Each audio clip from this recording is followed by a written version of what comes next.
Assalamualaikum warahmatullahi wabarakatuh. Halo semuanya, jumpa lagi dengan saya Chow Sing Sing, kurator dari podcast Horror Night Story. Halo, apa kabar semuanya? Semoga kalian semua sehat-sehat ya. Dan seperti biasanya, pada siang hari ini saya kembali dan akan menghadirkan sebuah kisah mistis untuk kalian semua. Kisah mistis kali ini saya datangkan dari treat horornya Mas Kalong yang berjudul Hantu Makmum ya. Oke, daripada kita berlama-lama, mari kita simak ceritanya. Sebelum masuk ke cerita, saya mau tanya dulu kepada kalian. Pernah nggak sih pas kalian sholat, kalian ngerasa ada orang lain yang ikut sholat atau jadi makmum? Tapi pas selesai sholat, pas noleh ke belakang, ternyata nggak ada siapapun. Jadi cerita ini disadur dari majalah misteri, sebuah pengalaman dari seorang suami yang setiap malam didatangi oleh arwah istrinya. Sebut saja namanya Denny. Cerita ini ada sedihnya ya, jadi siapin tisu.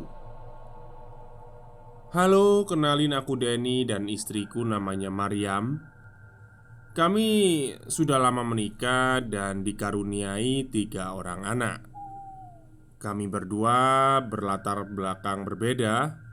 Aku dari desa, sedangkan istriku ini orang kota. Istriku orangnya sangat menjaga kebersihan sekali.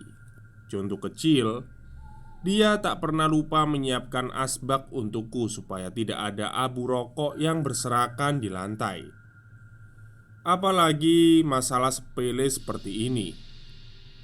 Setiap istriku membuatkan kopi, dia tak pernah lupa menyiapkannya dengan tatakan dan tutup gelas. Alasan utamanya adalah kebersihan. Pernah satu kali aku melakukan kesalahan masalah gelas kopi. Istriku pasti langsung mengomeliku kalau dia lihat ada gelas tanpa tatakan dan tutup gelasnya. Ih, jorok banget sih. Kebiasaan papa waktu kecil nih. Jangan dibawa lagi dong ke sini. Nanti kalau anak-anak nyontoh gimana? Istriku mengomeliku dengan tegas ketika aku berkilah tentang masa kecilku. Walaupun begitu, aku tak pernah tersinggung. Karena bagaimanapun, dia juga benar. Dan dia pun menegurku untuk kebaikan kami semua. Hal seperti ini tidak akan membuat kami sampai bertengkar dan alhamdulillahnya kami masih baik-baik saja.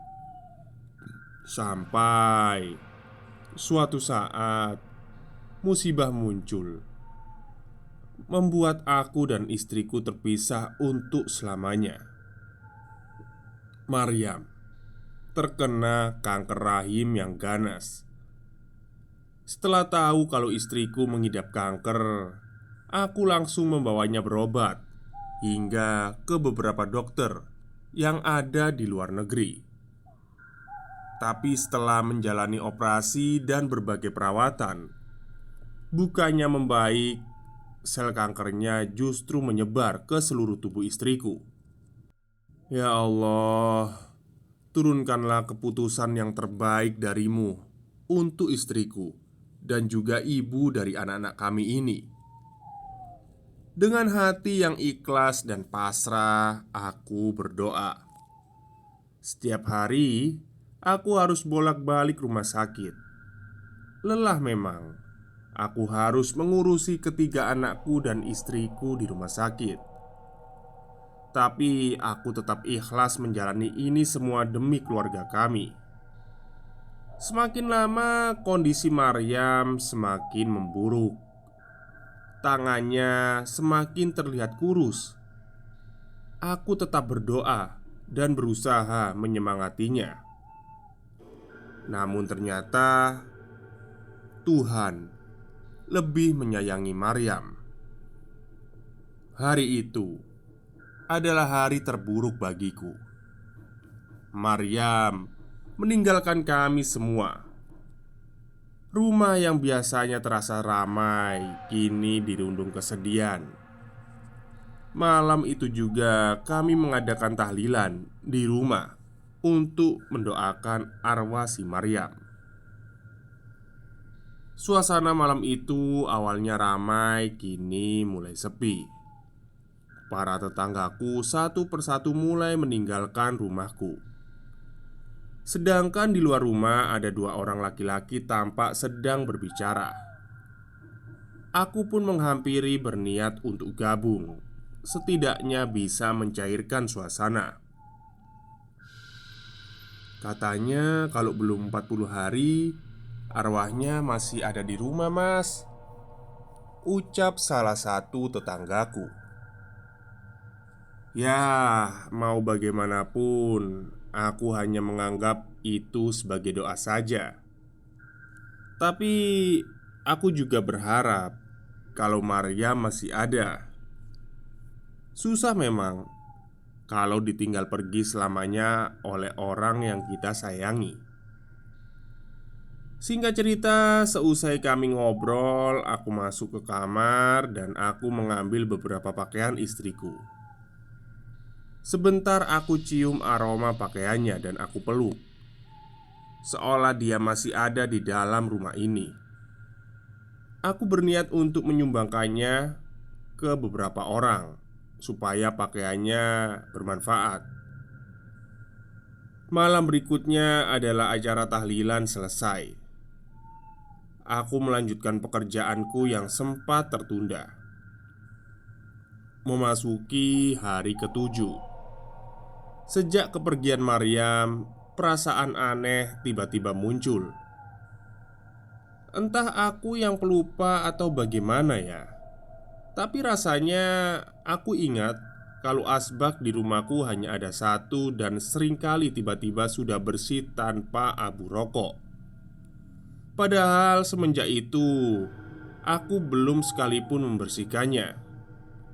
Biasanya sih aku biarkan saja. Maklum, masih dalam suasana duka. Dan hal yang mengejutkan kembali terjadi ketika memasuki 2 minggu setelah kepergian Maryam. Semakin banyak keanehan terjadi di rumah kami.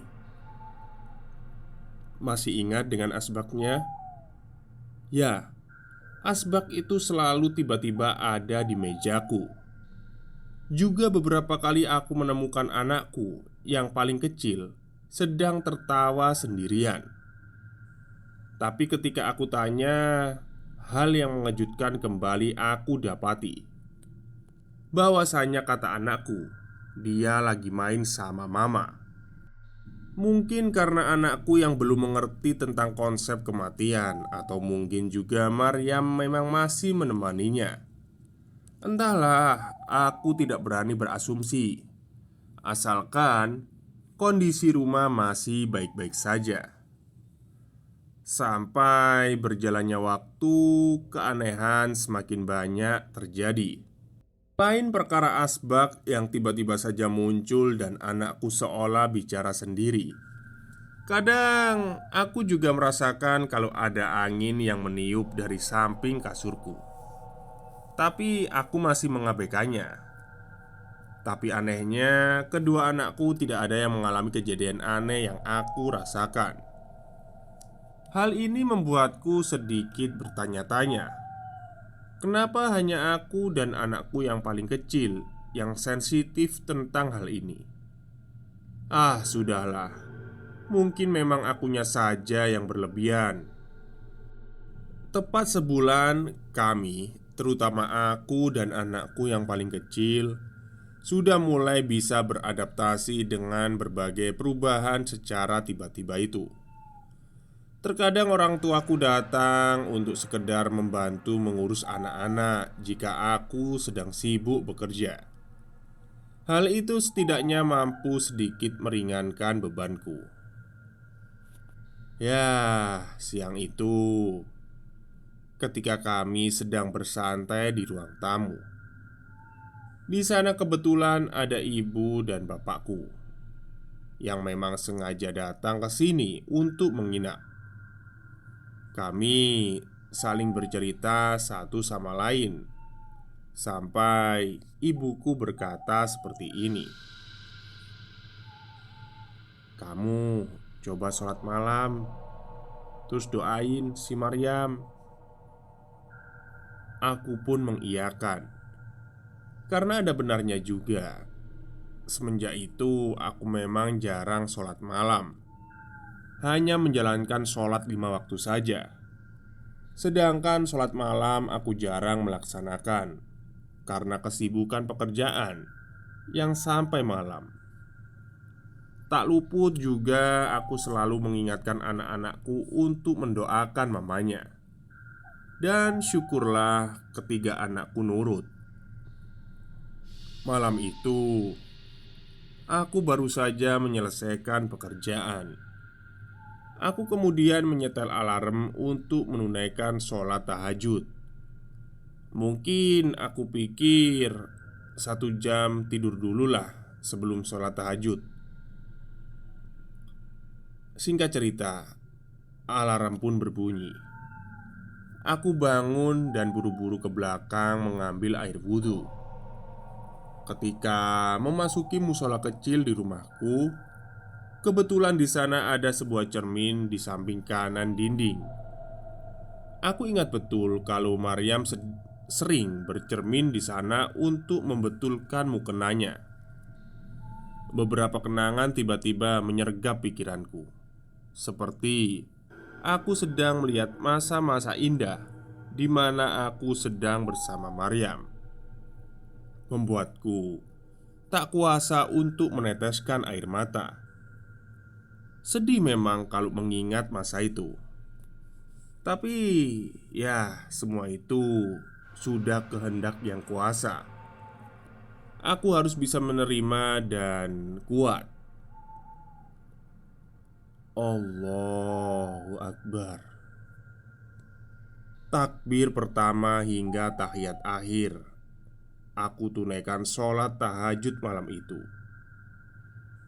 Hal yang mengejutkan terjadi ketika aku menoleh ke kanan dan mengucapkan salam. Aku seperti menemukan sosok perempuan memakai mukena putih di belakangku melalui pantulan cermin. Jantungku berdegup sangat kencang. Jiwaku meronta ketakutan. Aku berusaha untuk tetap tenang dan membaca ayat kursi. Tapi sosok itu masih diam di tempatnya. Kemudian aku memejamkan mata dan terus-terusan mengucapkan istighfar. Entah ucapan istighfar yang keberapa kali ketika aku memberanikan diri untuk menoleh dan memastikan sosok itu sudah hilang. Dalam kondisi seperti itu rasanya otot kakiku lemas semua. Untuk bangkit pun aku tidak kuat. Aku kemudian bersandar pada dinding mencoba menelaah apa yang baru saja terjadi. Tapi aku cukup sadar kalau sosok itu adalah Maryam. Setelah tenagaku pulih, aku bangkit dari tempat dudukku dan berjalan menuju dapur untuk mengambil air minum. Ternyata hal yang mengejutkan kembali terjadi. Tiba-tiba saja ada suara kucuran air. Keran dapur tiba-tiba terbuka sendiri. Aku buru-buru mematikan. Dan di saat yang bersamaan aku kembali mendengar suara yang sangat familiar. "Papa, ini aku, Pa." Seketika bulu kuduku berdiri. Aku terdiam mematung. Jantungku kembali terpompa dengan cepat. Keringat dingin mulai bercucuran. Perasaan takut kembali menyeruak. Namun ketika sekali lagi aku mendengar suara itu, rasa penasaran justru menuntunku untuk mencari sumber suara. Mirip sekali suaranya dengan istriku. Kalau tidak salah, suara itu berasal dari halaman depan rumah. Rasanya rindu sekali ingin bertemu dengan istriku. Tapi aku sadar itu bukanlah sosok Maryam. Sebentar aku terdiam dan menoleh ke arah pintu kamar anak-anakku. Aku urungkan niat untuk keluar dan membiarkan suara wanita itu memanggil. Aku kemudian membuka pintu dan buru-buru merebahkan tubuhku di samping anakku yang bungsu. Karena bisa aku rasakan kalau hanya dialah yang bisa berkomunikasi dengan makhluk ini. Jadi sebaiknya aku jaga dulu dia. Keesokan harinya, karena aku juga merasakan kalau kejanggalan ini semakin intens, mau tidak mau aku harus menjaga anak-anakku. Aku niatkan hati untuk memanggil seorang kiai di rumah. Aku menceritakan semua kejadian beberapa minggu ini, dimulai dari asbak sampai ada hantu makmum dengan suara Maryam. Sang kiai yang berperawakan tinggi kurus itu mendengarkan dengan seksama. Sebentar ia menganggukkan kepala beberapa kali. Matanya sesaat menatapku tajam sebelum berkata lirih padaku, "Gak apa-apa. Itu cuma jin yang menyerupai istrimu. Jangan diikuti loh ya.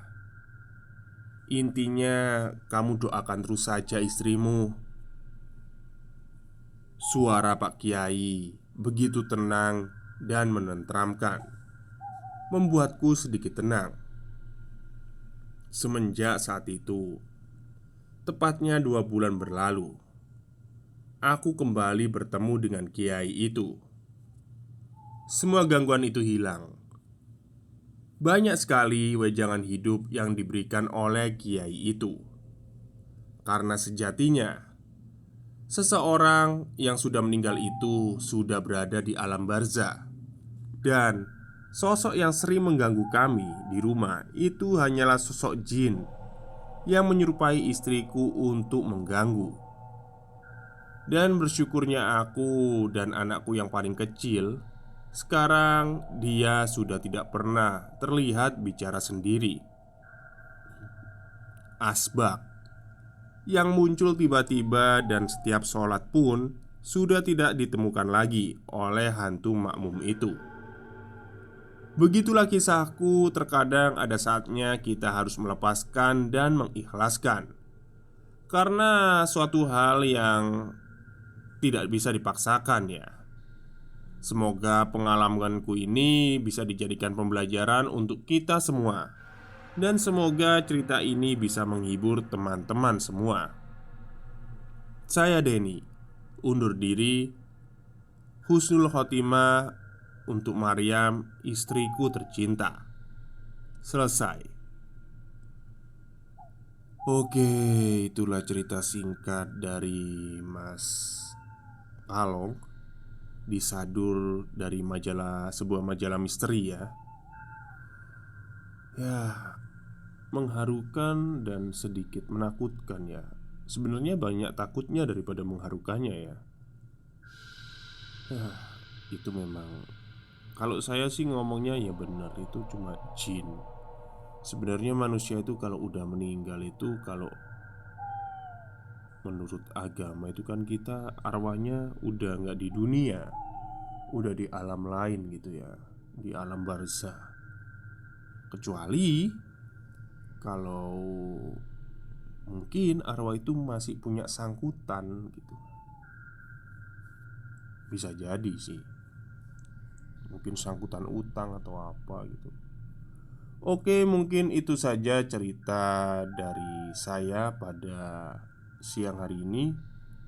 Kurang lebihnya saya mohon maaf. Wassalamualaikum warahmatullahi wabarakatuh.